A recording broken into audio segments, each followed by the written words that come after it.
Кейбір әзілдері орынсыз деп жазды. Қайрат Әділгерей оған ешқандай жауап бермеді да.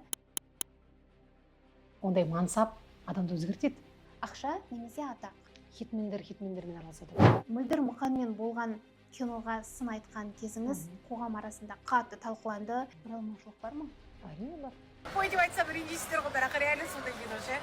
Мен бір бөден өсек қалғаны алып көрген жоқпын. Мен де Қайрат аға тұр десеңіз тұрады, ол тұр десеңіз тұрамын. Ол да мойындайды өзі. Сіздің күйеуіңіз күшті күліп жүреді, сіз әрдайым күліп жүресіз. Менің күйеуім күлмейді.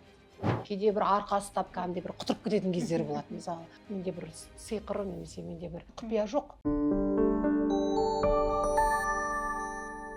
Сәлем достар, мен Гүлнара Мәлік, бұл Станкизат арнасы. Бүгін бізде ерекше қонақ, өзіміз көптен күткен қонақ. Мәдениет саласының үздігі, әнші, қазір кино сыншы атанып жүрген жан Бақыт Тұрман. Қош келдіңіз.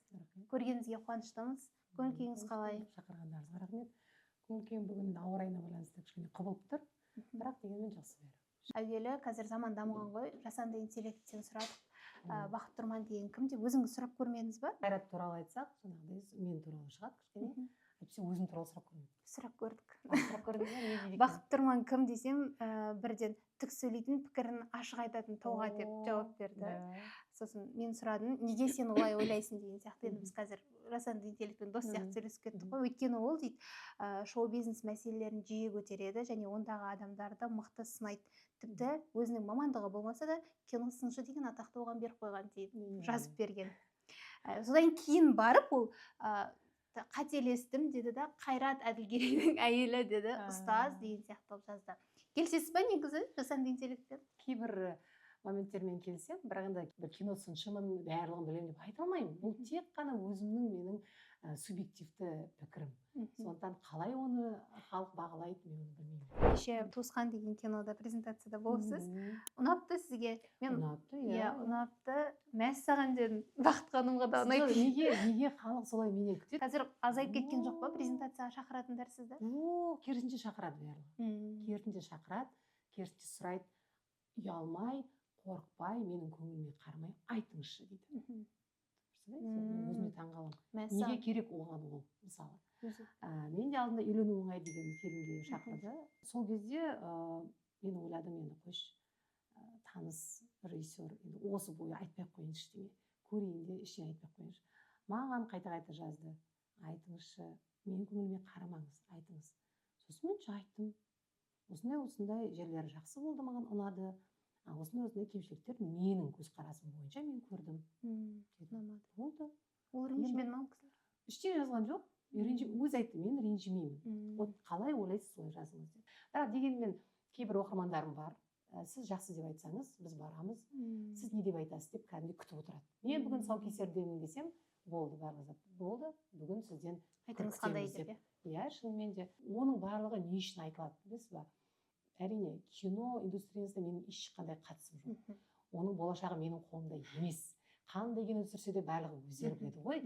Бірақ дегенмен мен осы елдің азаматы және көрермен ретінде айтайын. Тіпті Қайрат Әділгерейдің келіншегі емес, киноға дым қатысы жоқ адам ретінде, просто көрермен ретінде мен өзіме қызықты, сапалы дүние көргім келеді.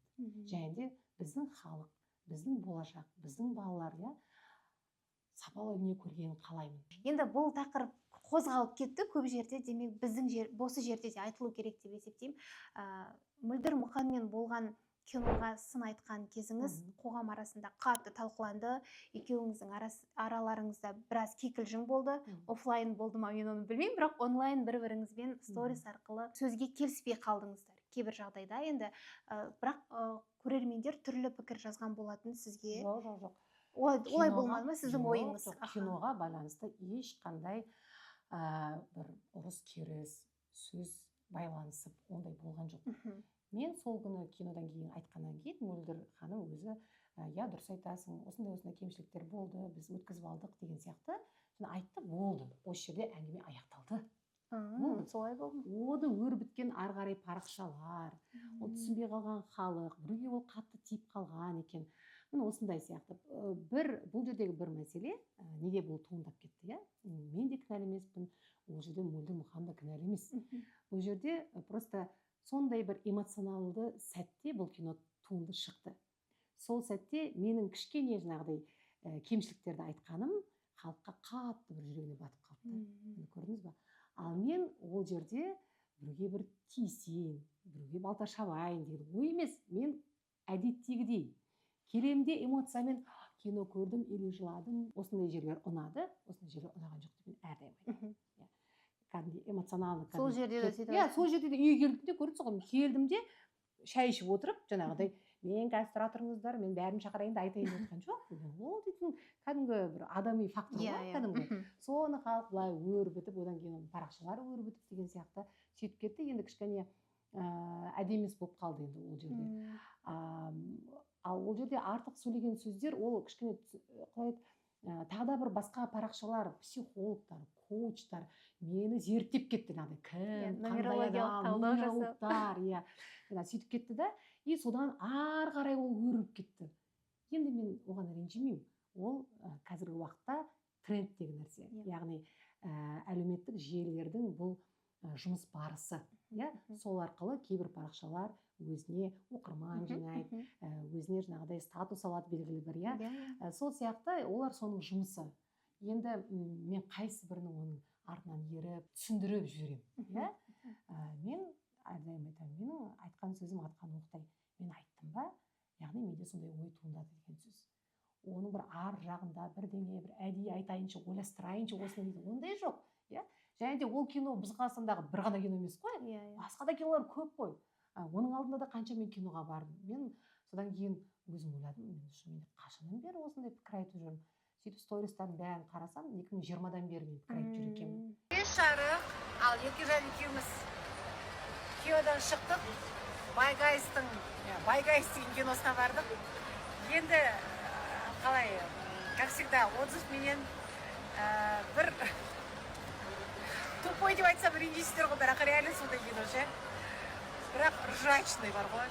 Нағы жастарға арналған, 40 жасқа дейінгі адамдарға арналған. Дым ой жоқ ішінде ше. Оны бір ешкім байқамаған ғой, өйткені ол жерде аты шулы болған жоқ та, эмоционалды түрде халық жайлы болды ол кезде. Менің айттым, сол жерде оқырмандарыма болды деп қалды. Ал кейін осындай моментте түсіп қалды да бұл. Сондықтан бұл жерде бір ғана бір сол мәселе халықтың эмоционалды жаны ашып, сол адамға жанашыр болып жүрген кезде менің кішкене бір артық сөйлегенім, артық емес, мен өз ойымды айтқаным, кемшіліктерді айтқаным, ол жаңағыдай оларға қатты тиіп қалды деп мен ойлаймын. Енді ондай болып тұрады. Хитқа негізі қалай қарайсыз өзіңіз? Мен сізге жазылған осы оқиғадан кейін парақшаңызды қарап отырдым да, Бақыт, сен тым қатты сөйлейсің, бетке айтасың дейді. Басқаның еңбегін бағаламайсың, тым қатты өзіңді жоғары қоясың, тым қатты мақтанасың деген сияқты пікірлерді көп жазған екен да. Енді басқа да пікірлер бар, енді мен оқығым келіп тұрған жоқ. Мысалға, маған егер олай жазса, мен хейтке сәл сынып қалатын шығармын, мүмкін, мен оны білмеймін. Сіз қалай ол жағын? Жоқ, ондай кейбір адамдар өздерінің ойын білдірген. Менің ойымша сіз осындайсыз деген, ол сол кісінің ойынша. Көрдіңіз ба? Мен де толерантты түрде ол кісінің ойын құрметтеймін. Яғни ол кісінің көзқарасы бойынша, өмірлік ұстанымы бойынша, солай мен көрініп тұрмын. Енді оған мен кінәлі емеспін ғой. Көрдіңіз ба? Маған тек ұнамайтыны халықтың кейбір осындай пікір жазушылардың балағаттауы. Адамды балағаттауға болмайды. Не істесе де, кім болса да. Жеті атасына дейін қарғап шығатындар бар. Қарғап, кәдімгідей, ондайды да естідім мен. Бірақ әрине мен оны елемеймін, өйткені Алла бар ғой. Егер біз мұсылман болсақ, Аллаға сенетін болсақ, біз ондай біреудің қарғысы, біреудің не істегенге мен көп көңіл бөлмеймін. Өйткені мен өзімнің арым таза екенін, өзімнің сөзімнің адал екенін мен білем ғой. Ол менің ғана ойым екенін мен білем. Мен бір біреуден өсек қалып оны алып келген жоқпын. Дәлелсіз нәрсе айтқан жоқпын. Сондықтан мен не үшін ол қарғыс маған өту керек деген сияқты менде ой туындайды да, мен қатты оған көңіл бөлген жоқпын. Қайрат Әділгерей енді сіздің жолдасыңыз ғой, ол кісінің киноларын бәрін көргенсіз ба? Ұнамаған кино бар ма сізге ол түскен? Ұнамаған кинолар, ұнамаған кино болғанда образдар бар, кішкене. Образдар. Көрмей қалған киномның бірі ол «Руым кім?» Жақында ғана болған, білесіз ғой, тоже қоғамда бір талқылауға түсті. Бірақ бір айта кететін жағдай бар. Бұл киноға байланысты байқасақ, бүткіл біздің киноларымыз біздің мәдениет министрлігінің тексерісінен өтеді екен, соған қарағанда. Сол сияқты бұл кинода да кейбір бір сөздер, иә, сол министрлікке кейбір адамдарға ұнамай қалған болу керек. Сол себепті бұл киноға жаңағыдай тоқтау қойылды. Әйтпесе кәсіби тұрғыда мен тизерларын көрген жоқпын киноны, үлгермей қалдым.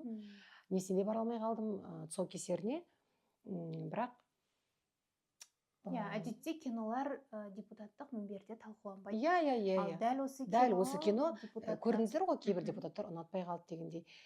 Сондықтан бұл киноға тоқтау қойылды, бірақ халықтың пікірі кішкене басқаша болды. Көргендер айтты, ешқандай бір цензура ондай көрген жоқпыз, естіген жоқпыз. Керісінше қазақты осындай бірлікке шақыратын кино еді, әттең деп қалды. Енді мен ол киноны көрген жоқпын, бірақ маған киноның форматы ұнады, мынау жалпы картина ұнады маған. Сосын ол жерде өте жақсы актерлер болды, ол Жанболат Найзабеков, тағы да жақсы үздік актрисалар болды. Енді өкінішті көре алмай қалдым ол киноны, бірақ дегенмен қызық туынды болған сияқты. Оған қоса сосын кейбір андай бір тренер сияқты, сондай бір қыз секелеу сияқты бір образдарды кейде Қайратқа ұсынады. Сондай образды ойнаған кинолар бар.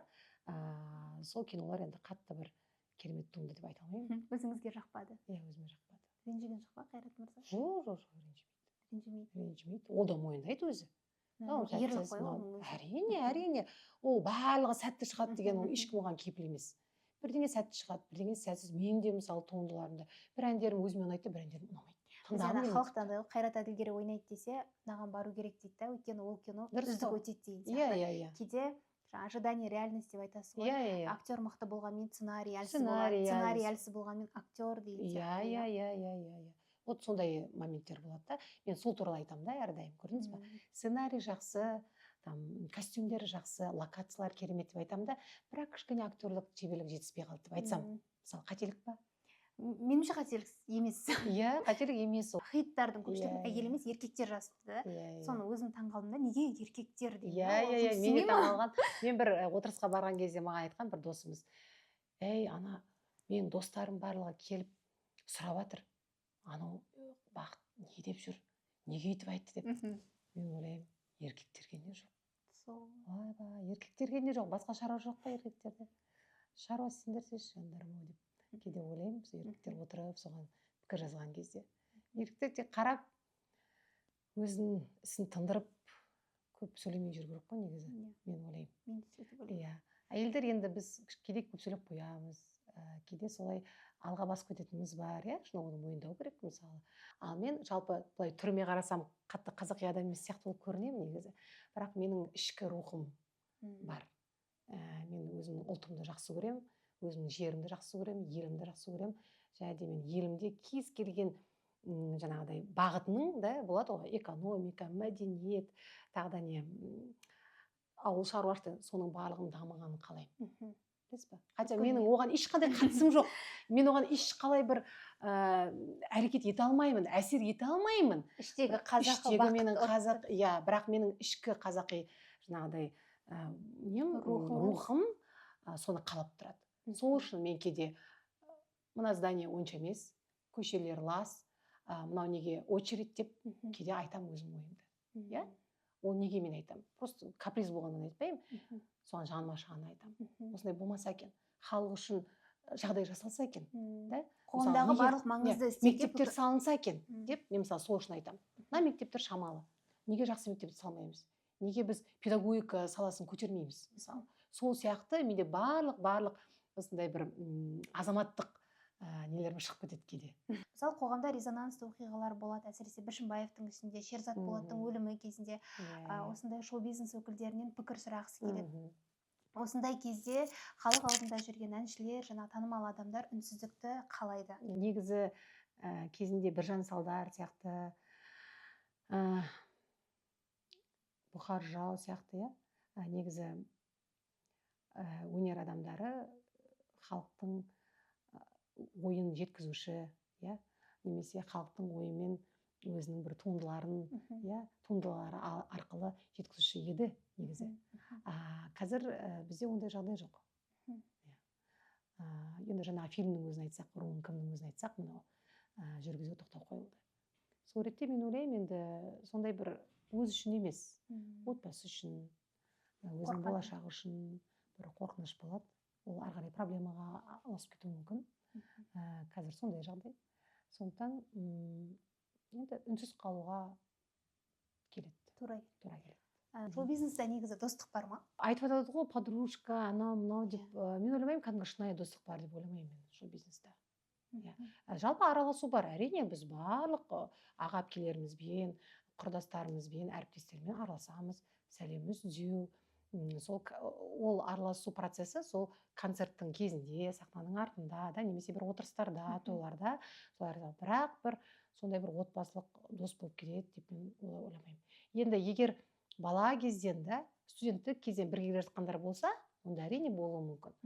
Бірақ жан жақтан өнер адамдары енді жан жақтан келеді ғой. Бәрі бір университеттен шықпайды ғой, мысалы. Сол сияқты сыйластық бар, бір-бірін қолдау бар деген сияқты. Бірақ керемет бір достық бар деп мен айта алмаймын. Оралмаушылық бар ма? Әрине бар. Аяқтан шалатындар, мықты концерт, мықты ақша тауып жатқандарды бір қазір ақпараттық не көп қой, соғыс деп айтама, сондай дүниелерді пайдаланып кететіндер. Бізде ондай жоқ сияқты. Аяқтан шалу деген қазір бізде әлеуметтік желі барлығына тиесілі, барлығы қолжетімді. Сол ретте мен ойлаймын, кез келген өнер адамдары өздерінің туындыларын, киноларын, проекттерін көрсету үшін біреуден бір қолдау күтіп керек емес. Өзінің каналы бар, өзінің инстаграмы бар, өзінің ютубы бар деген сияқты. Осыны пайдаланып, ұтымды, өтімді дүние жасауға тырысады. Осылай сосын жаңағыдай халықтың пікірін алып жатады. Шоу бизнестің арсеналы кім? Арсеналы деген қалай? Басшысы деп айтамыз ба? Кімнің сөзі бір жүреді шоу бизнесте? Орыстардағы Киркоров сияқты ма? Иә. Жоқ, бізде ондай жоқ сияқты, бірақ дегенмен бір белгілі бір орта қалыптасады екен. Мен былай байқаймын, орта. Мысалы, Баян Алагөзованың өзінің ортасы бар, өзінің коллективтері деген сияқты. Ол өзінің командасын жанын береді, оларды қолдайды, оларды ары қарай жетелейді деген сияқты. Ол өзінің проекттері. Сосын тағы да Мейрамбек ағамыз бар, мысалы. Ол да өзінің қасында көптеген өзінің шәкірттерін шығарды, мысалы. Сол сияқты бір қолдау беретін бір ағалар болады. Тоқтар ағамыз да кезінде берді сондай жігіттерге қолдау. Әйтпесе бұлай бір осындай команда бар екен, ондай жоқ сияқты. Оңға жүр десе солға жетті, мына бағдарламаға шықпа деген сияқты. Ондай жоқ сияқты. Білмеймін енді. Біз Қайрат екеуміз автономды әртістерміз, сондықтан көп ортада айтып. Ешкімнің тобында жоқсыздар ма? Ешкімнің тобында жоқпыз біз, иә. Бірақ енді Қайрат араласады сол ағалармен, өздерінің чаттары бар деген сияқты. Бірақ ондай бір қатты топ деп бір-бірін бүйтіп бір жаққа итермелеп, ондай жоқ. Жалпы барлығымен сыйластық қарым-қатынастамыз. Енді бізде енді қазақилық қой, жаңа іні ретінде бір-бірімен араласады деп ойлаймын енді. Әйтпесе, білмеймін, өзім ондайды байқамаппын, қатты бір ондай команда деген сияқты. Жалпы бізде хитмендермен араласады ғой. Білесіз ғой. Енді сіз атын шығып тұрған кезде сіз барлығына керексіз. Сіз барлығына қызықтысыз. Ең қиын сәті сол моменттегі. Мен айтамын, сол моментте бәрі-біріне керек болады да. Кейін кішкене басылып, немесе басына бір проблема туындаған кезде елемей қалады деген сияқты сондай моменттерді мен кейде байқаймын. Сол үшін біз Қайрат екеуміз өзімізді автономды ұстаймыз.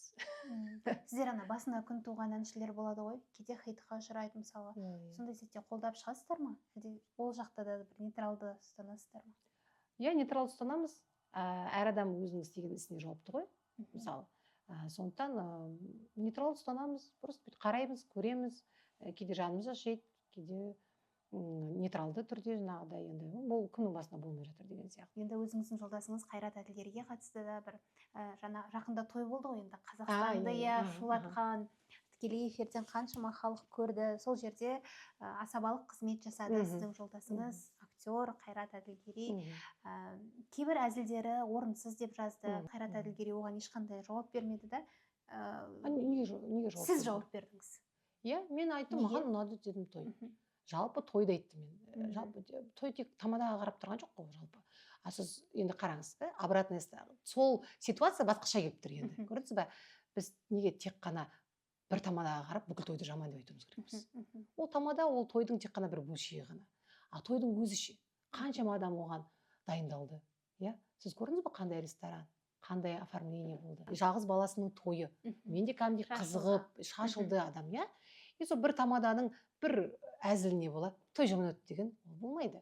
Иә? Дұрыс? Иә? Әзілі ұнамады деп айту керек. Солай жазбады ма? Әзілі ұнамады деп. Иә, әзілі жаңа дөрекі болды, жазды. Дұрыс ол, иә.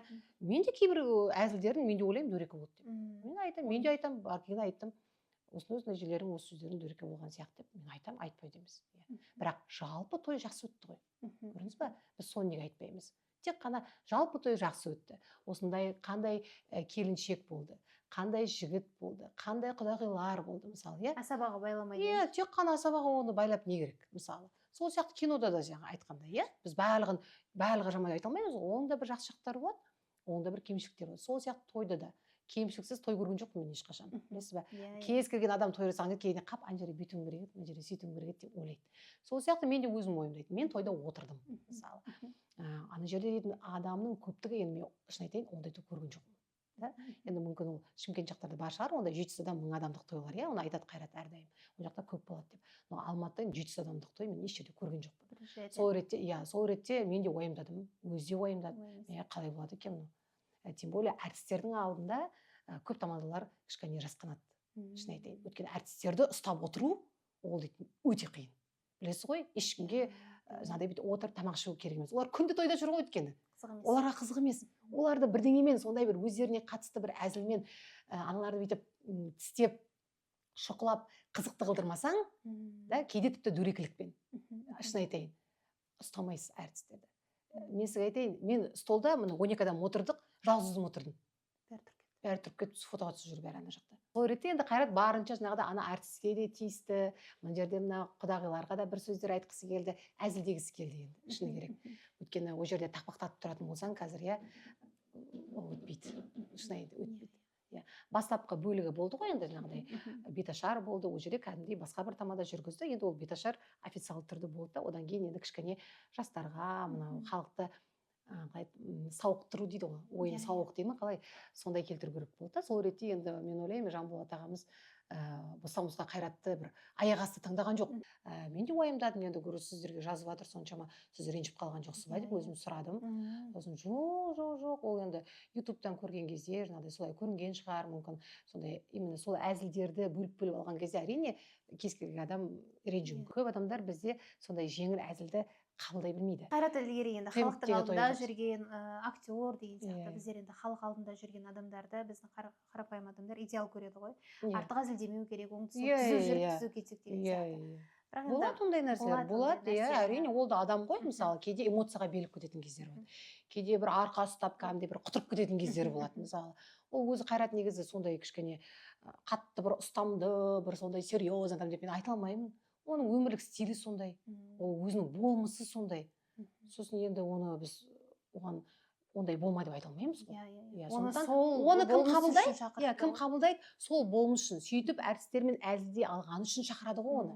А кім ұнатпайды, ол әрине шақырмайды. Басқа тамада, маған мені мақтай беретін тамада керек, маған жаңағыдай тақпақтатып сөйлейтін тамада керек деп таңдайды ғой, таңдау бар ғой. Тойдың стиліне қарай әркім. Әрине, таңдау бар ғой. Сондықтан мен ойлаймын, бұл жерде енді соншалықты көп халық болғаннан кейін, именно көбі еще бір 50% әртістер болды ғой, шыны керек ше. Сол ретте енді әртістермен кім табыса біледі, кім солардың барлығын таниды, кім солармен сен деп сөйлесе алады, міне осыларды сол үшін Қайратты таңдады деп ойлаймын. Менің байқауымша негізі, мен енді ортада бірге жүрем ғой көп, именно вот көп біздің әртіс ағаларымыз тіпті, мысалы Құдайберген Бекішев, Лұқпан ағаларымыз, тағы да көп ағаларымыз Қайраттың әзілін көтереді. Ешқашан біреу ренжіген емес.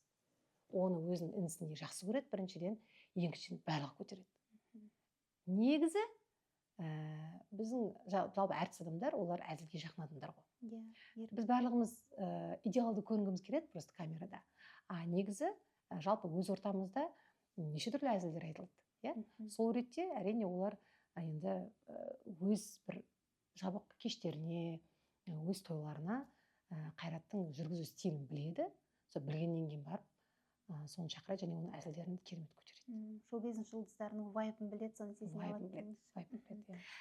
Сіздер енді блог жүргізесіздер өздеріңіз, әртүрлі контентте сіздерге жазады, осы бақыт Қайрат Әділгерейді отырса опақ, тұрса сабақ қылып контрольда ұстай ма екен, не айтса да айтқанын орындайды деген сияқты. Үйде қандайсыз? Шынымен де Қайрат аға тұр десеңіз тұрады, отыр десеңіз отыра ма? Жоқ, ондай емес. Әрине бізде Қайрат вообще еркін адам ғой негізі. Еркін адам. Мен полностью оған еркіндікті жаңағыдай беріп қойғанмын, иә. Мен оған шығармашылықта да еркіндік, жалпы өзінің сапарларында да полностью еркін адам. Ешқашан бірдеңе үшін сен сапарыңды тоқтат, біз үшін тойыңды басқарма деп ешқашан мен айтпаймын. Өйткені ол оның жұмысы, оның нәпақасы, оның шаруасы, ол ретте ешқандай бізде мәселе туындамайды. Бірақ кейбір отбасыға қатысты, тұрмыс жағдайға қатысты кейбір нәрселерде енді мен алға басатыным бар. Оны мойындау керек. Өйткені бізде Қайрат мына ұйымдастырушылық жағы дейді ғой. Ұйымдастырушылық жағынан әлсіз. Сондықтан мен оны өзіне де айтамын. Сен ұйымдастыра алмайсың. Алдын ала бірдеңені жоспарлай алмайсың. Соның барлығын енді кім істейді? Әрине мен істеймін. Өйткені өмірдегі жағдайлар сені күтіп тұрмайды. Қашан мен туралы ойлайды екен деп. Оны уақытылы ойлаған дұрыс және уақытылы жасаған дұрыс. Сол ретте мен кейбір сондай тұрмысқа байланысты. Біздің кейбір мысалы демалуларымыз, отбасымен балалардың сабағына қатысты, балалардың бір шаралары болады мектептерде. Мына осылардың барлығын так Қайрат, осы күні біз анда барамыз, ұмытып кетпе деген сияқты осының барлығын жоспарлап айтып отыратын әрине мен. Тұрмыстық жағдай ол полностью менің мойнымда. Мысалы, мына кеше лампочка алып келші деп барып лампочканы алды да келіп міне қойып қойды осы жерге. Енді оны 2 ай күттім. 2 ай күттім лампочка алып келген. Енді ана нюстран бәрін шешіп тастады. Енді ол тұр. Енді күтеміз 2 ай тағы да оны қасына қояды екен орнына деп. Сондай сияқты да тіпті тұрмысқа ешқандай қатысы жоқ. Сіз қалай ойлайсыз, сонда мен оны басынып отырмын ба? Басыну деген ол полностью күйеуін үйде отырғызу, тамақ пісірту, балаларды қарату деген сияқты деп ойлаймын мен. Жалпы негізі жаңа мен айттым, Қайраттың өте эмоционалды, кішкене кейде бір асыр салып кететін кездері болады. Менің өзім мінезім ондай емес болғаннан кейін, мен кейде оған өзінің жасын, еске салып отырамын. Енді адамдар бір-бірін солай тәрбиелеу үшін кездеседі деп мен ойлаймын. Бізде идеалды адамдар жоқ. Мен де мысалы керім идеалды адам емеспін. Мен де өзім кемшіліктерім бар. Сол сияқты ол да кейде мені түзеп қоятын кездер болады. Сол сияқты бізде қатты бір ондай матриархат, бір басымшылық бар деп мен айта алмаймын. Біріншіден, ол неден білінеді? Бізде көп еңбек етуші, көп ақша табушы ол отағасы Қайрат. Сол реттен-ақ біз біле аламыз ғой, бізде ондайдың жоқтығын. Әйтпесе мен де жүрмеймін ба, басқа нәрсе, коуч болам, психолог болам, анда кетем, ретритке барам деп мысалы. Менде ондай жоқ. Мен отбасымды сақтап, тек осылай үйдің берекесін сақтап отыратын адаммын. Ұйытқысы болып отырсыз. Да, кейде қатты сөйлейтін болады. Ол менің ұстаздық қызметімнен. Тек қана содан деп қалыптасып кеткен. Мен ондай болған жоқпын негізі. Мен өте аузымнан сөз шықпайтын, мен негізі сондай өте ұяң. Мен негізі сондай болғам. Мына ұстаздық мені осындайға өзіме сенімділікке, өзімнің ойымды тіке жеткізуге, бір нәрсені жаңағыдай сынап айтуға мысалы үйретті. Сіз бала кезден бері ән айтып келе жатқан әншісіз. Қаншама жылдан бері оқушы кезден, студент кезден деген сияқты сахнада жүрген әншісіз ғой енді. Сіздің бір сұхбатыңызды көрдім. Екеуіңіз келісіпсіздер, екеуіңіз отырып, қайсымыз бірінші фокусты кімге қоямыз деген сияқты. Мысалға сіз әнші болам деп іштегі рухыңыз сайрап тұрған сондай бір қыздар да болады, сахнаға шыққысы келеді деген сияқты. Сондай бір эгоңызды жауып қойып, Қайрат Әділгерейдің карьерасына қарай көшуіңізге не себеп болды? Мысалы, ол кісінің карьерасына акцент қоюға одан әрі. Көшуіме иерархия себеп болды. Иерархия? Мен ойлаймын, бұл бір сондай бақ шығар деп. Мен айта алмаймын. Қыздар үйде отырыңдар, тек қана күйеулерін тыңдап отырыңдар деп айта алмаймын. Өйткені жалпы нәпақа семьяға бақ болып келе ма деп мен кейде ойлаймын. Сосын бір кездері мен осыдан бір 3-4 жыл бұрын осы иерархия деген сөзді естідім. Оған дейін білмеппін, естімеппін ол сөзді, иә. Ол білесіз, иә? Жоғарыдан төменге қарай. Иә. Біздің қазақи менталитетте ол иерархия ол өте дұрыс түсінік негізі. Және содан кейін мен қатты сол позицияны ұстанатын болдым. Иә? Бізде советтік кезде, білесіздер, ер адамдар көп ішті. Иә. Әйел адамдарға роль басым болып кетті, иә? Соған үйренген көп әйелдер жаңағы сауда-саттықпен, тағы да басқа мәселелермен айналысып сөйтіп кетті, иә? Міне, иерархия бұзылды ма? Бұзылды. Иә? Сол мометте, мысалы.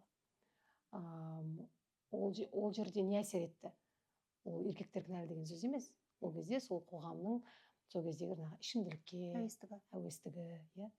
Осындай нәрселер советтік кездің бір қиындықтары ғой. Міне осы әсер етті деп ойлаймын.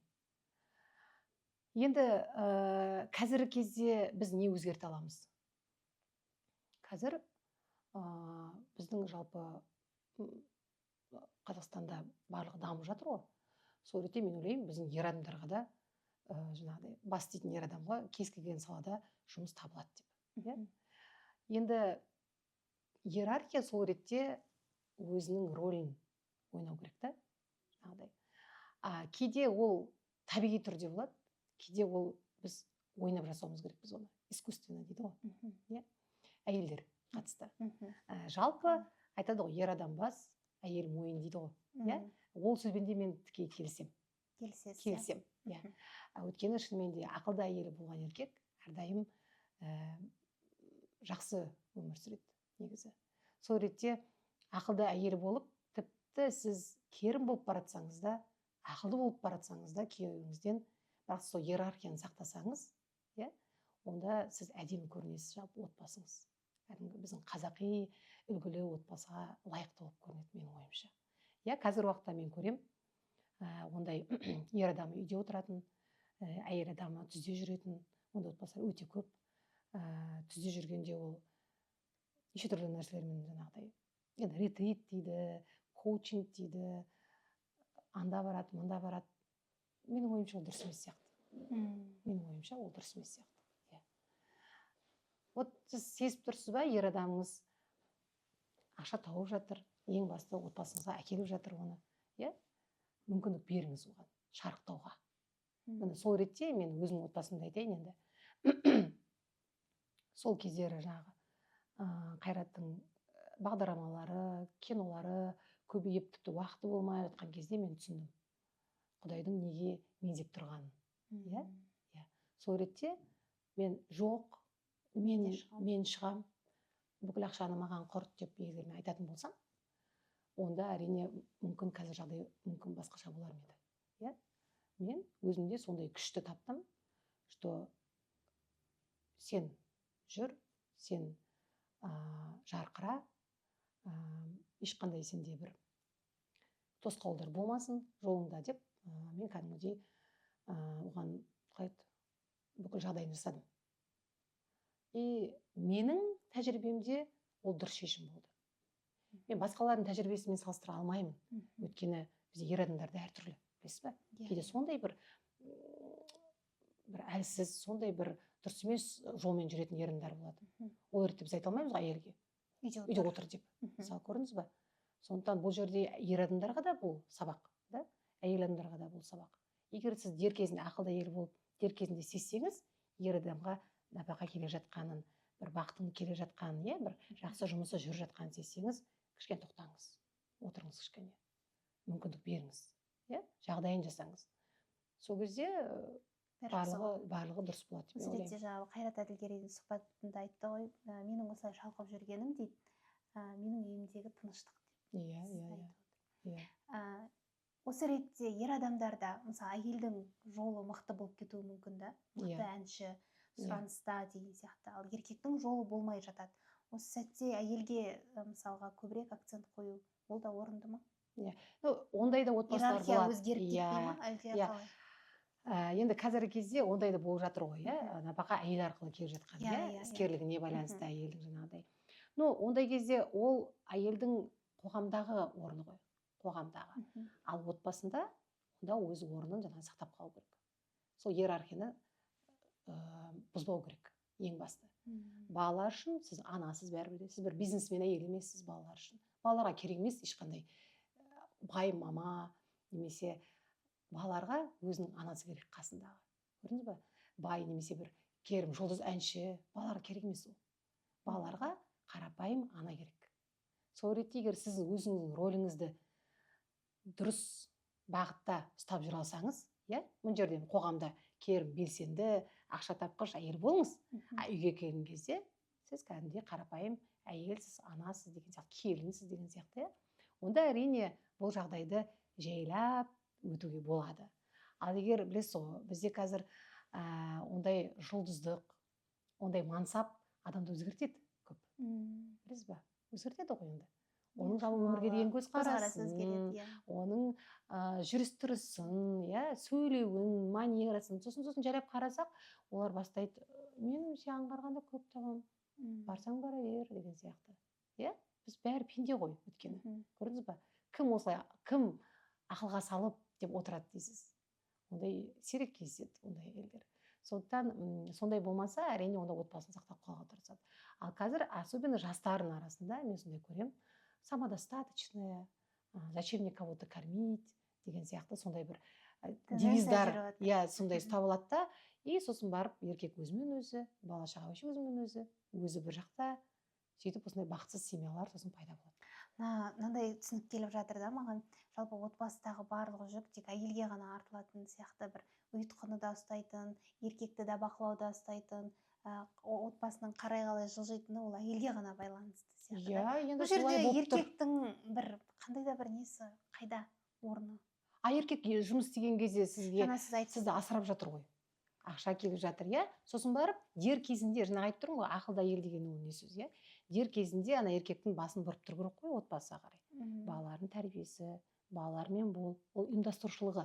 Көрдіңіз бе, мен айтып жатқаным, барлығы менің ойымда. Балаларға көңіл аударту, действительно, еркектер бізде білесіздер ғой, қызыл көкке көздері ойнап кетіп қалуы мүмкін, көп ана жақтан бұл жақта жүріп қалуы мүмкін, мысалы. Сол ретте сыпайы түрде, бір сондай бір қалай айтқандай хитрость дейді ғой, қалай қазақша, қулықпен, солай жасап, олардың мойындарын отбасыға, отбасылық бір шараларға, бірге баратын саяхаттарға, міне осылай бұрып, жаңағыдай лампочка алып келе ғой деген сияқты, мысалы, міне осындай лампочкалар көптен ауысқан жоқ деп, міне осындай нәрселерді жасап тұрсақ, енді оны мен түсінеді деп ойлаймын. Бірақ тағы да бізде адамдар әртүрлі. Маған кейде жазады келіншектер, сіздің күйеуіңіз күшті, күліп жүреді, сіз әрдайым күліп жүресіз, менің күйеуім күлмейді дейді. Көрдіңіз ба? Менің күйеуім вообще күлмейді дейді. Қандай қиын да? Мен не айта аламын ол кісіге? Күлдір деп айтпаймын ол күйеуімді. Енді мен айтамын, енді өз таңдауың болған шығар сол деп енді. Сондықтан таңдаған кезде бастан-ақ дұрыс жігіт таңдаған дұрыс, әрине, және таңдаған кезде уже отбасыдағы бір позицияларыңыз анық болу керек.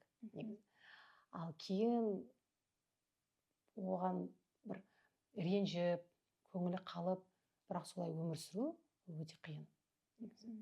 Мен түсінемін, бірақ оның да бір шешімі болу керек. Сосын мен бір айтатыным бар, бірақ маған көп ренжіп қалуы мүмкін ол сөзім үшін. Жалпы ер адам, қандай ер адам болмасын, өзімен сүйетін адаммен тұрған кезде, өзінің сүйетін адаммен тұрған кезде, ол әрқашан көңіл күй болады. Әрқашан ода энергия болады. Онша қатты сүймейтін, немесе жалпы сүймейтін адаммен тұрған еркектерде эмоционалдық түрде қарым-қатынас жағынан кішкене бір сондай моменттер болады. Мен оны көріп те жүрмін, сеземін де, осы мен көп отбасыларды былай сырттай бақылаймын, өзім тоже қызықта маған, өзім зерттеймін жаңағыдай. Қатты бір алып ұшып тұрған еркек сондай бір именно эмоционалдық түрде, жақын болмайды әйелге. Сол реттен басталады жаңағы күлмейді деген еркектер, үйге ақша келмейді деген еркектер, иә, тағы да балаға қарамайды, баланы керек қылмайды деген еркектер, мына осыдан басталады. Енді біз осы мәселені қозғап қалдық қой, біздің қоғамда көп келіншектер, енді біздің қаншама репортаждар түсіріп жүрміз, күйеуін ұстап қалу үшін 5 бала, 6 бала, 7 бала босанады, сосын сұрайсың ғой, енді денсаулығыңызды күтпедіңіз ба, неге көп бала босанай бересіз деген кезде, оларда бір үміт болады да, күйеуімнің жаңағы балама деген бір мейірімі ауам екен, баламен ұстап қалам деген сияқты. Осы бұл баламен емес, екі жастың арасындағы махаббаттың өшіп қалғандығы ғой, баламен ұстап қаламын деген ба? Иә, әрине. Соңғы этапқа деген ба? Бізде отбасылар бар ғой, баласы жоқ. Қаншама жыл бірге тұрып келатқан. Міне осыларды үлгерту керек. Көрдіңіз ба? Мәселе балада емес қой. Мәселе екі адамның қарым-қатынасында. Енді жас кезде махаббат ол алалап тұрады, бір-бірімен танысасың, қосыласың деген сияқты. Кейін балалы шағалы боласың. Сіздер жасқа келген уақытта әдетте тек махаббат емес, тек сыйластық қалады деген сияқты дүниелер айтады. Махаббат жасқа қарамайды деген сөз бар. Оны негізі көп адам жасқа байланысты деп түсініп жүр да. Ал шын мәнінде махаббат жасқа қарамайды деген адам 50 жаста да, 40 жаста да, 70 жаста да ғашық болады деген сөз ғой. Осы жаста сіздердің махаббаттарыңыз қалай өзгерді? Қазіргі этапта махаббаттың деңгейі сондай болады. Қандай болады? Жас кезде қандай болды? Қалады, иә. Сондай болады, иә. Міне осыны ұстап қалу ол өте қиын. Шын айтайын. Біз неге мысалы көп бірге саяхаттаймыз, көп бірге бір жерге барамыз, көп бірге жүргенді жақсы көреміз да. Оның өзі де бір сол махаббаттың әлі де екеуміздің арамыздағы бір өшпегендігінің белгісі деп мен ойлаймын. Біз бірімізден шаршап, жалығып кететін болсақ, мүмкін мен балалармен өзім, ол өзімнің достарымен сөйтіп жүре алмедік. Біздің жұмымызда айтайын, мен басқаларды айта алмаймын. Біздің жұмымызда біз кәдімгі қазір уақытта доспыз. Доспыз кәдімгі. Біз барлығын бірге шешеміз. Мен өзім сонымен мақтанам және қуанам, что менде бір сиқыр немесе менде бір секрет дейді ғой, жаңағы құпия жоқ. Қалай мен оны жасадым деген. Бірақ дегенмен 20 жыл, осы жылы бізге үйленгенімізге 20 жыл. Сондықтан 20 жылда Қайраттың маған деген алып ұшқан махаббаты әлі де сондай қалыпта. Өзгеріссіз. Мен сол үшін махаббат туралы көп айтамын. Мен махаббат туралы шексіз айта аламын. Білесіз бе? Өлең шығара алмаймын. Әндер жазған, бірақ өлең шығара алмаймын. Бірақ дегенмен махаббат туралы, ол не махаббат, қандай сезім деген туралы мен көп айта аламын. Ұзақ айта аламын. Бірақ көрдіңіз бе, сүйе алатын адам болады, немесе өзін сүйетін адам болады тек қана өмір бойы, немесе сүйе алмайтын адам болады. Оказывается. Соны білдім мен. Осы жасыма дейінше сүйе алмайтын адамдар болады екен, тек қана өзін сүйетін. Ол қиын. Ол қиын. Жалғызбасты болып қалады көбінесе. Ешкімге бір мүмкіндік бермейді. Сені сүю мүмкін, бірақ сен сүйе алмайсың. Өзіңді сүйесің. Ол әрдайым өзіне қарап, өзін сүйіп, өзіне көңіл бөліп, сөйтіп жүреді екен, әрдайым өзін биік қояды екен. Сондай екен. Көрдіңіз бе? Ал мен басқа да сұхбаттарда айттым ғой, бір хит болып кеткен біздің сұхбатымыз болды, сол махаббат туралы айтқан кезде. Сол көптеген жастарға кәдімгідей бір сабақ болды. Көшеде бізді тоқтатып, біз сіздің сұхбатыңызды көрдік, бұл керемет сұхбат болды. Сол жерде әдемі айттыңыз да, махаббат ол төмендеу дедіңіз. Бұл осы сөз тіркес негізі көп жастардың миында қалған сияқты. Өйткені төмендеу деген, в смысле төмендеу дейміз қазір біз.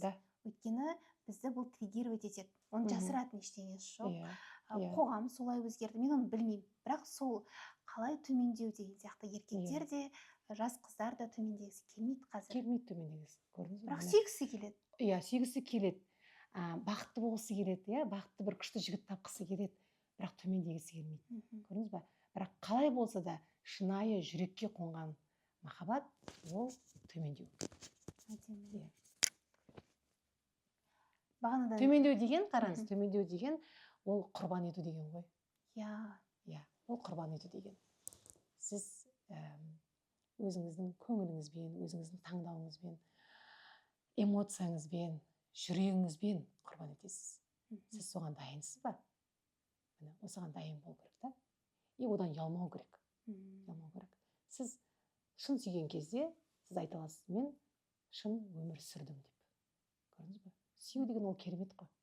Ол керемет сезім. Отбасы құру дегенде қандай да бір проблема көреді қазір. Иә, проблема көреді. Отбасы құрсаң, сенің өмірің бір гүлденбейді, керісінше бір құрдымға кететін сияқты бір түсінік қалыптасқан. Иә. Оған қоса енді қазіргі көріп жатсыздар, біздің әлеуметтік желіде күйеуім ұрып соқты, немесе мен тастап кетті, немесе біз айырылысып кеттік деген сияқты көптеген фактілерді көреді де, қандай ойда болады?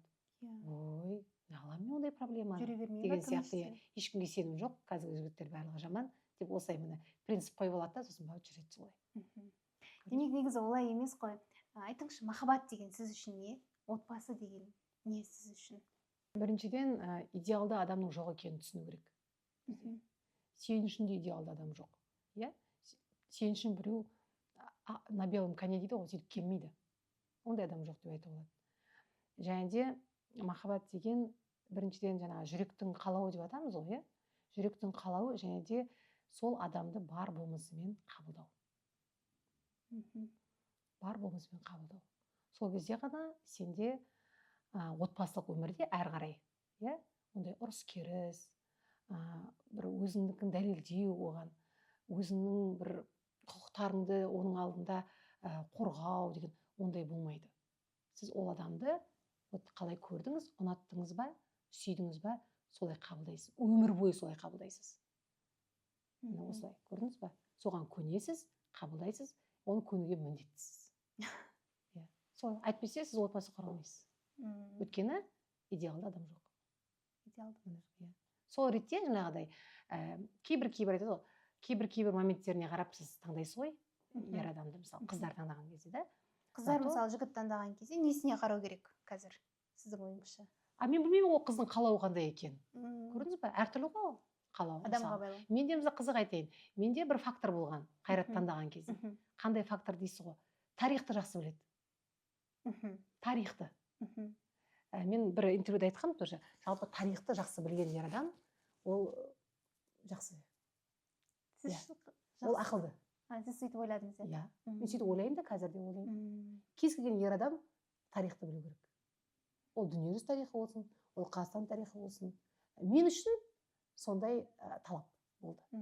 Сосын қараңыз, біз мысалы қыз бен жігіт болып жүрген кезде Қайрат көбінесе бір жас балдар, ондай емес, үлкен адамдармен араласатын көбінесе. Үлкен адамдардың қасына барып әңгімесін тыңдайды. Үлкен адамдармен үлкен адамдарша сөйлеседі. Мені осы ұнайтын. Бұл деген не сөз? Бұл көрегендік деген сөз. Бұл тәрбие деген сөз. Үлкеннің сөзін тыңдай біледі деген сөз. Ұға біледі деген сөз. Міне осы мен үшін тоже талап болды. Мен қызықтым соған. Ондай жігіттерді сіз жиі кездестіре бермейсіз. Міне осындай сияқты да. Мен соған қарай қандай талаптар болуы мүмкін басқа да қыздарда. Ол міндетті түрде үй, машина, бір киім, бренд болмау керек. Өте қателесесіз. Егер үйтіп таңдайтын болсаңыз, сіз өте қателесесіз. Тіпті отбасына да қатты жаңағыдай қарап келдіңіз. Адамның өзін таңдау керек. Адамның өзін. Қазір айтады ғой, жігіттің өзімен танысқан уақытта да үйіне барып ата-анасын да білу керек деп. Егер ата-анасы ұнамаса, бірден қашу керек дейді. Иә, осылай айтады, как коучтар. Сенің енең мысалы қыңыр сондай болатын болса, ертең ол түбінде саған күн бермейді. Сондықтан пока кеш болмай тұрғанда қаш деп. Қазір коучтар жастарға осындай кеңес береді. Иә, махаббат ше сонда. Махаббат ол табылады дейді. Осындай бір махаббатты құнсыздандырып жіберген сияқты сезім бар менде. Махаббат деген ол табылады. Одан кейін жаңа өзіңіз айтып отқан материалдық құндылықтар өте қатты жоғары болып кеткен. Қыз бен жігіт танысуға келген кезде көлігің болмаса менсінбейді деген сияқты жігіттер тарапынан да мысалы баспанасына деген сияқты. Әрине бұл базовый қажеттіліктер ғой. Бірақ бұған қарап та жігітті таңдау бұл қате сияқты да. Бірақ бұл қазір заман талабы деп айту керек па? Сондай. Жалпы бізде адамдар көп қиялданады ғой. Қиялмен өмір сүреді да көбі. Вообще мен реалист болу керек дейсіз. Вот реально не қазір бар сенде. Реально қандай адам ол. Осыған көңіл бөлу керек те, қиялданбау керек. ол жаңағыдай қазір жағдайы жақсы болса, ой мендерден керемет осындай жерде тұрады. Шоколад Сіз білесіз бе, талай мен осындай кезінде бай болып, кейін дымы жоқ болып қалған отбасыларды көрдім. Иә, немесе керісінше қарапайым болып, жақсы болып, дамып кеткен отбасыларды көрдім. Сондықтан сондай болып қалмау керек та. Сол самый ең қиыны сол. Сен керемет болып, мен бай отбасыға шықтым деген кезде, ең соңында бір кофеге өзің ақша төлей алмай жүрген кезде, ең қиыны психологиялық тұрғыда сол. Сондықтан мүлдем оған қарамаңыздар. Ақылды, жұмыс істейтін, іскер, сөзіне тұратын, саған көңіл бөлетін, сондай жігіттерді негізі таңдаған дұрыс. Сол жігіт сені ешқашан өлтірмейді. Сосын желательно сені сүйетін жігіт таңдаған дұрыс. Сен сүйетін емес па? Иә, мен де өзім студенттеріме сөйтіп айтамын. Ана болады кейде жігіттер кабинетке келіп сығалап, ана қыздарға келеді ғой, артынан жүреді. Ана менсінбейді. Чу, апай керек емес маған, не хочу, ұнамайды маған. Әй, қара анаға. Анау өлтірмейді сені. Еще ол талантливый деймін да. Талантливый адам да, талантты адам ешқашан ақшасыз болмайды ғой. Білесіз бе? Соны білу керек та. Иә. Талантты адам. Не просто там әнші, там тойда айтып жүр, ондай емес. Нағыз талантты айтып отырмын. Талант ол всегда мойындалады, және талантты адамды таңдау керек. И сол кезде сен күшті байисың. Жақсы отбасыда. Қолынан іс келетін адам. Иә, қолынан іс келетін, және де талантты. Ол тек қана өнер емес, ол басқа да жаңағы салалар болуы мүмкін. Бірақ мен өзімнің салам болғаннан кейін, мен өнер туралы айта аламын. Нағыз талантты адамдарға жаңағыдай таңдап, солай таңдауын дұрыс істесең, ол өлтірмейді сені. Махаббат бар, махаббаттан. Мен де Қайрат таңдаған кезде талантына қарадыңыз. Иә, талантына қарадым. Ол сізді әзілмен бір сындырған? Жоқ. Әзілдеп бір. Ол кездері қатты бір әзілге көңіл бөлмейтін, бірақ мен оның мектеп кезінен білем ғой енді. Оның нағыз талант екенін білдім де, мен сендім. Ол талант ешқашан өлтірмейді оны. Шынымен де өлтірген жоқ. Оның жан-жақтылығы, соның арқасында өсіп келе жатырмыз. Әдемі отбасы болып келе жатыр деп айтасыз. Өте әдемі болды. Енді мына жерде менде мынандай сұрақ туындайды. Әйел қатысты махаббат туралы, жалпы біздің қоғам негізі әйелге көп талап қоятын сияқты. Жаңағы әңгімеміздің өзінде де бар жоқ бір әйелдің мойнында сияқты сезім қалыптасып кетті. Дұрыстау керек, үйту керек, бүйту керек, жұмыс істеу керек та, еще арасында ақша табу керек, күйеуінің жағдайын жасау керек, бала шағаңа қарау керек, үйту керек, бүйту керек деген сияқты. Қоғамда жалпы заманауи әйел деген сіздің түсінігіңізде қандай? Қандай болу керек ол? Жалпы білесіз, психологиялық тұрғыда негізі ол сұрақ ешкімді уайымдатпау керек. Бізді Алла тағала қосқан кезде, екі адамды қосқан кезде, біреуін белсенді, біреуін кішкене жай қылдырып қосады екен. Мен соны байқадым. Міне енді қараңыз, сіз өзіңіз болмысыңыз пысық болсаңыз, сіз пысық жігітке күйеуге шықпайсыз ешқашан. Сіз жай жігітке шығасыз. Ол өмірдің заңы. Ол іші пісіп кетпей ма? Іші пісіп кетуі мүмкін, бірақ солай қосады сізді. Иә, бірақ ол сізді солай қосады. Ол солай. Сіз қараңызшы, айналаңыздағы кез келген параны қараңызшы, ол солай. Болмаса өзің пысық болмауға тура келеді. Немесе біреуі ақылдырақ болады, біреуі кішкене ақылсыз да болады. Ол міндетті түрде солай. Адам плюс минус қылып қосады. Адам өзінде жоқ нәрсені жаңағыдай өзіне қабылдайды екен. Керек қылады екен. Көрдіңіз ба? Сол сияқты біздің парада да мысалы сондай. Бізде Қайрат кішкене белсенді, сондай бір пысықтау болса, сөзге шешен сондай болса, мен ондай емеспін. Маған керісінше сіздердің параларыңыз, сіз пысық сияқтысыз. Жоқ, мен тұрмысқа сондайға пысықпын. Иә, мен пысықпын, ондайға тезбін кез келген нәрсеге. Бірақ мынадай бір сөз байланысты неге қараған кезде, коммуникацияға келген кезде, мен ондай емеспін. Сол сияқты белсенділікке, қоғамдық белсенділікке қараған кезде, Қайрат бізде кішкене асып түседі. Ол қазір мен айтып тұрмын ғой, мен ұстаздық қызметім мені осындай пысықтандырды. Өйткені басқаша болуы мүмкін емес, иә? Балалар пысықтандырды мені. Сол ретте жалпы мен ойлаймын, екі пысық адам бір андай қосылмайды. Кім пысық, кім кішкене алға жетелейтін, сол өзіне бір жай, сондай бір отырыңқы, бір сондай адамды таңдайды екен негізі. Сондықтан біз егер әйел адам жаңа айтып отырмыз, пысық болып алға басып кетеді екен деп. Енді оның болмысы солай болса, ер адам ол өзіне сондай ер адамды таңдайды. Яғни Сондықтан біз ол жерде ешқандай ренжімейміз. Бұл жерде салмақ тағы да әйелге түседі. Бұл жерде сіз жаңа иерархияны сақтау арқылы өзіңіздің әйел роліңізді ұмытпайсыз. Көрдіңіз ба? Вот сонда ғана сізде жақсы отбасы болады. Ешқандай шаблон жоқ дейсіз ғой, Ешқандай шаблон жоқ. әркімге әрқалай келеді деген сияқты. Мысалы қазір коучтар, психологтар деп айтайықшы, бақытты болудың қандай да бір формуласын ұсынады ғой. Осыны жазсаң сен бақытты боласың деген сияқты. Сенің женский энергияң аз, еркекті шабыттандыра алмайсың деген сияқты дүниелерді айтады да. Енді жаңа сіздің айтып отқан дүниемен келісемін да. Біреуі байыпты болуы мүмкін, біреуі пысық болуы мүмкін деген сияқты. Одан кейін екі ерлі зайыптының бір-бірімен келісімде де отыруына байланысты шығар мүмкін. Мысалы, жаңағыдай әйелдің шапқылап жүргенімен еркектің үйде отырғанын қазір қоғам масқара деген сияқты дүниені айтады да. Бірақ ол отбасы үшін сол комфорт шығар, ыңғайлы. Сол дүниемен олар солай бақытты деген сияқты. Біздікілер бір шаблонға кіргізіп, солай жасасаң ғана идеальный семья боласың деген сияқты. Ол көрдіңіз бе, жаңағы біздің қазақи менталитеттегі иерархия ғой, тағы да. Көрдіңіз бе? Біз барлығымыз солай деп ойлаймыз да. Но қазір енді біз кішкене европалық стильге қарай жүріп келе жатырмыз. Біздің жалпы түсініктеріміз барлығы қазір өзгеруде.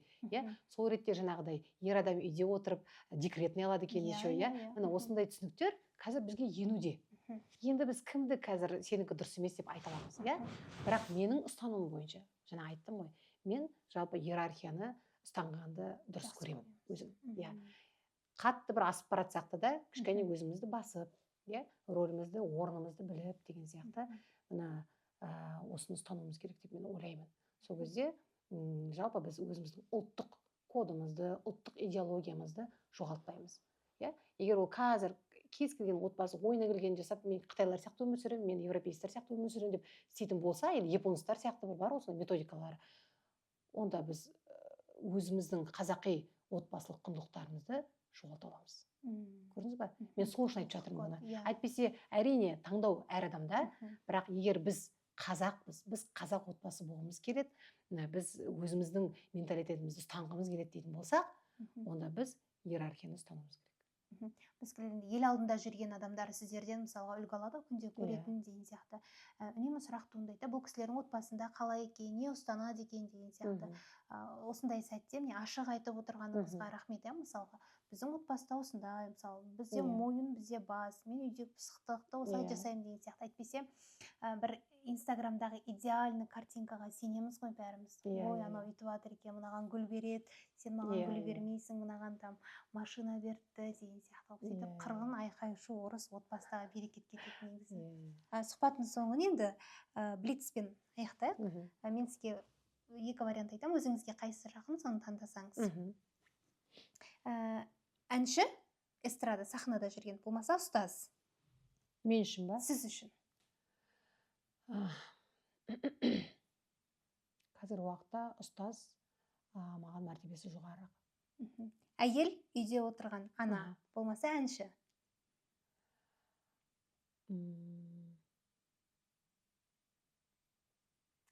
Үйде отырған ана дейсіз ба? Әнші шығар онда. Әнші, үйде отырған ана емес. Атырау немесе Алматы? Алматы. Алматы. Алма немесе банан? Алма. Алманы айтасыз. Отбасы немесе карьера? Отбасы. Отбасы. Ақша немесе атақ? Ақша. Ақша. Абай немесе Құнанбай? Абай. Абай. Чай немесе кофе? Чай. Байлық немесе бақыт? Бақыт. Кітап, кино? Кино. Инста, тикток? Инста. Қайрат Әділгерей асаба, Қайрат Әділгерей актер? Қайрат Әділгерей актер. Рахмет көп бақыт ханым сұхбатыңызға. Негізгі біздің сұхбаттың соңында оның алдында келген сұхбаттың адамы сұрақ қояды, және бүгінгі келген адам жауап беретін еді. Сіздің алдыңызда келген Мұхамеджан Тазабек мырза. Бірақ мен ол кісіден сұрақ сұрауды ұмытып кетіппін. Сұрақтың көпшілігінен сізге қою керек еді. Ол кісімен сұхбат өте қызықты өтті. Одан кейін мен сұрақ сұрауды ұмытып кетіппін. Бүгін сізге сұрақ жоқ енді, өкінішке орай. Бірақ сізден кейінгі келетін адамға сұрақ қойсаңыз, жауабын біз сол кісіден естісек. Так, сұрақ қою керек, достыққа сенесіз бе? Осы сұрақтың жауабын егер кімнен естігіңіз келеді, жазыңыз, осы сұрақтың жауабын іздейміз. Бірақ мен Мұхамеджан Тазабектің алдына Жеңіс Қақова келген болатын. Ол кісі сұрақ қойды, мен сол кісінің сұрағын сізге қояйын. Бақыт деген не? Өзіңізді бақыттымын деп есептейсіз бе? Бақыт деген жүректің тыныштығы. Бақыт деген ол денсаулық. Мен қазіргі уақытта, әрине қазіргі уақытта өзімді бақыттымын деп есептеймін. Өйткені аяқ қолым бүтін, отбасым бар, жұмысым бар, сүйікті ісіммен айналысамын. Сондықтан бұдан артық не керек деп қарасаңыз. Жалпы бұл сұрақты кейін осы тағы да бір 20-30 жылдан кейін қойсақ, ол жерде енді кәдімгі бір үлкен жауап болады деп мен ойлаймын. Өйткені жалпы өмірімізді ол жерде жаңағы сараптаймыз ғой. Қазіргі уақыттағында, қазіргі уақытта мен бақыттымын. Бар мен бақыттымын деп айтамын. Бақытты болыңыз. Өміріңіздің соңына дейін 100 жасаңыз.